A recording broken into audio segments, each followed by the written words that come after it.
जब वो दोनों आपस में भिड़ते हैं तब सारे लोग बोलते हैं कि एक सेकंड ग्रेड का बंदा कैसे एक 9th ग्रेड को हरा सकता है, शायद जियांग हान का खेल यहीं पे खत्म हो सकता है। तभी रोक्स्यू बोलती है झाओवान पीछे हटो, पर झाओवान बोलता है आज मैं उसे इस दुनिया से मिटा दूंगा और तुम्हें अपनी बना लूंगा। हान तेजी से आके झाओवान के मुंह पे एक जोरदार मुक्का मारता है जिससे कि झाओवान जाके बहुत दूर में गिरता है और बोलता है जरूर से तुम सेकंड रियलम के बंदे नहीं हो। सभी लोग ये सब कुछ देख के शॉक हो गए होते हैं। झाओवान खड़ा होता है और बोलता है तुम्हें मरने की बहुत जल्दी है, मैं तुम्हें नहीं छोड़ूंगा। तभी हान उसके पेट में एक जोरदार घुसा रख देता है और उसे बहुत मारता है कि वो जमीन में गिर जाता है। सभी सोच रहे होते हैं ये कैसे हो सकता है, हान कैसे एक 9th ग्रेड को इतनी आसानी से हरा सकता है। तभी झांग के पापा उसे एक जोरदार झापड़ लगा देते हैं और बोलते हैं क्या तुम्हें अब भी शर्म नहीं आ रही? मुझे तो यह डर है कि वो इससे आगे तो कुछ नहीं कर सकता। हान झाओवान के पास आके बोलता है क्यों समझ नहीं आया ये सब कैसे हुआ, और वो अपनी पीठ के पीछे बना हुआ एक खतरनाक टैटू दिखाता है और बोलता है कि अब समझ आया।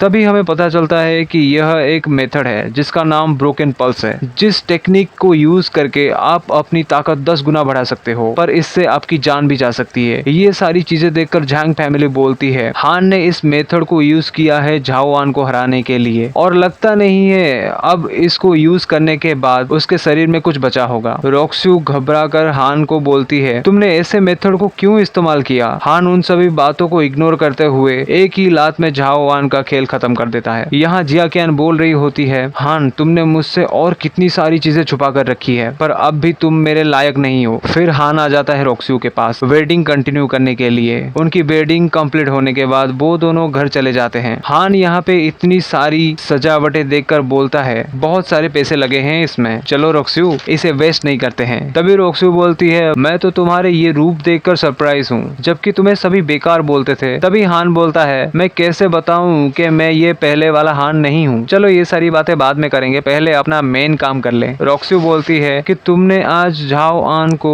मार डाला, तुम्हें झाओ फैमिली नहीं छोड़ेगी, वैसे भी ब्रोकन पल्स की वजह से तुम अब कैसे ये सारी चीजें झेल पाओगे। पर हान कहाँ सुनने वाला था, वो रोक्स्यू को एक केस देके बोलता है यदि आज मैं वे सारी चीज ना करता तो झांग और लीन फैमिली हमारे ऊपर बहुत जाती करते और वो दोनों मिलकर यान फैमिली को खत्म करने की कोशिश करते। ये सारी बातें सुनकर रोक्स्यू बोलती है कि तुमने इतना बड़ा बलिदान सिर्फ हमारे फैमिली के लिए किया, और वो उसको पकड़ लेती है और बोलती तुम्हारा बहुत बहुत शुक्रिया हान। हान बोलता आखिर हस्बैंड जो हूँ। रोक्स्यू बोलती है तुम मेरे पति हमेशा रहोगे और चाहे कुछ भी हो जाए मैं तुम्हारी रक्षा हमेशा करूंगी। हान सोचता है कि मुझे इसे अभी मेरे मेरिडियन दोबारा बनाकर स्ट्रॉन्ग होने की बात नहीं बतानी चाहिए। रोक्स्यू शर्मा कर जाते हुए बोलती है तुम 1 साल तक चाहे तो मेन पैलेस में रह सकते हो, यदि उसके आगे तुम यदि यहाँ से जाना चाहो तो मैं अपने पिताजी से बात करके तुम्हें एक अच्छी खासी रकम दे सकती हूँ। हान बोलता है ये सारी बातें अभी छोड़ो और समझ रहे हो। यहाँ पे हान कोशिश तो करता है पर रोक्स्यू बोलती है मुझे माफ करना, मैं हमेशा से ही एक लॉयल वाइफ बनना चाहती थी, तो मुझे थोड़ा समय दो ये सारी चीजों के लिए। हान बोलता है क्या तुम ये बोलना चाहती हो कि आज की रात मैं इस घर में अकेला रहूं? रोक्स्यू बोलती है कि मैं जियांगर को यहाँ पे रहने दूं आज रात। हान भी बहुत खुश हो रहा होता है और वो बोलता है हाँ जियांगर को आज रात मुझे सर्व करने दो। तभी रोक्स्यू जियांगर को बुलाती है हान के रूम में। किस लिए बुलाती है ये जान के तो जियांगर घबरा जाती है। उस रूम में बहुत सारे अजीब तरह के आवाज सुनाई देते हैं रोक्स्यू को बाद में, पर यहाँ पे रूम में हान से डरकर जियांगर रोए जा रही होती है। हान शोर मत करो, मैं तुम्हें परेशान करने नहीं बुलाया हूँ। जियांगर बोलती है क्या ये सब कुछ जल्दी नहीं हो रहा? हान क्या तुम ये बकवास बंद नहीं कर सकती? हान ने उसके ऊपर जो टेक्निक को टेस्ट किया और यह टेक्निक वर्तमान टेक्निक से 10 गुना तेज है, मैं बाहर ही खड़ा हूँ, तुम इसे इस्तेमाल कर लो। असल में वे उसे कुछ पीने के लिए दिया हुआ होता है। तभी बाहर अंगड़ाइयां लेते हुए हान और जियांगर आते हैं। हान बोलता है कल रात बहुत प्रैक्टिस कर ली, पर ये जियांगर बहुत शर्मा रही होती है। ये सारी बातें देखकर रोक्स्यू बहुत जलन महसूस कर रही होती है और बोलती है जाओ, पर हान बोलता है तुम गलत समझ रही हो, पर वो कहाँ सुनने वाली थी, सुने बगैर चली जाती है। हान जाता है सिटी लॉर्ड के पास चाय देने के लिए। आखिर ये शादी एक समझौता जो है। सिटी लॉर्ड बोलता है जब तुम हमारे पैलेस में आए हो तो मैं तुम्हें जरूर से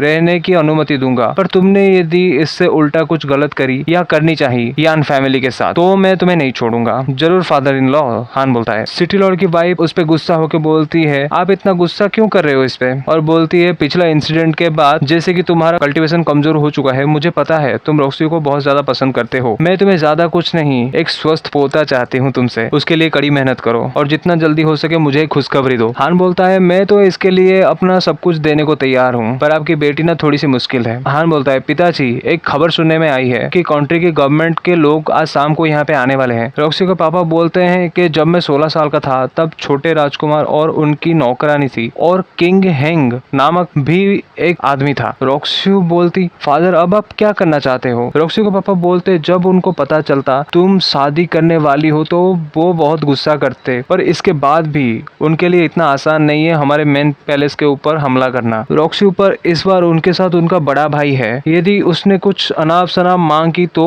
सिटी लॉर्ड बोलता है जब तक वो हद पार ना करते तब तक हमें उनकी सारी मांगे पूरी करनी होगी। हान यदि वो हद पार कर दे तब क्या करोगे? मदर इन लॉ बोलती है हान क्या तुम्हारे पास कोई इसका सोल्यूशन है? हान बोलता जब तक वो हद में रहते हैं तो आप सिटी लॉर्ड की बात मानकर उनकी सारी मांगे पूरी कर सकते हो, यदि वो हद पार कर ले तो आप उसे सुला देना और उसे मत छोड़ना। सिटी लॉर्ड बोलता है कैसे?